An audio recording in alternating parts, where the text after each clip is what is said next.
I'd like to do a quick demonstration of how you can create a simple luminance mask for an image, apply it to the target image, and a few operations you can do once a mask has been applied.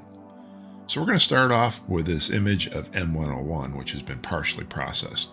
And I want to extract a gray level image from that. To do that, I'm going to choose this menu item up here,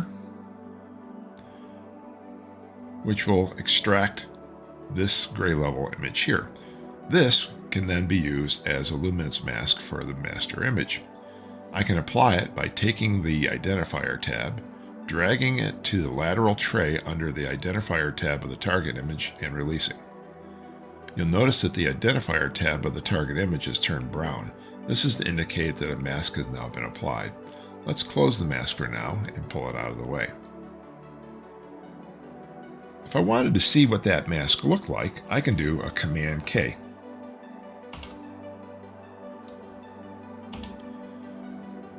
This will show the mask in place, and what it shows here are the red areas where the image is protected from operations, and the clear areas which shows where operations would be focused.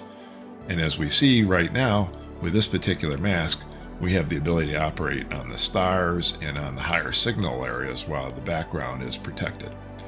I can turn this off by, again, hitting Command or Control K.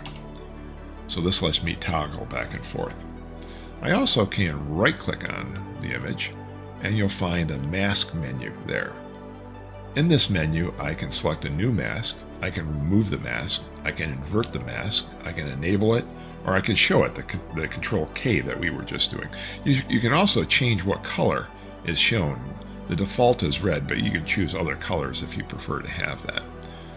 The invert option is a particularly useful one, and you'll find yourself using it quite a bit. Let's go back to our image and let's show the mask again.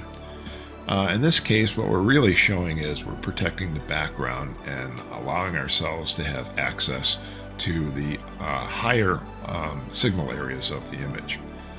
I could easily change that. If I wanted to actually work on the background and protect the high level, then I can use the inverse function. Coming down to mask, I just choose invert, and now things have flipped around. The high signal areas are the things shown in red, they're protected, and the background sky is now available and the focus of any operations I do here.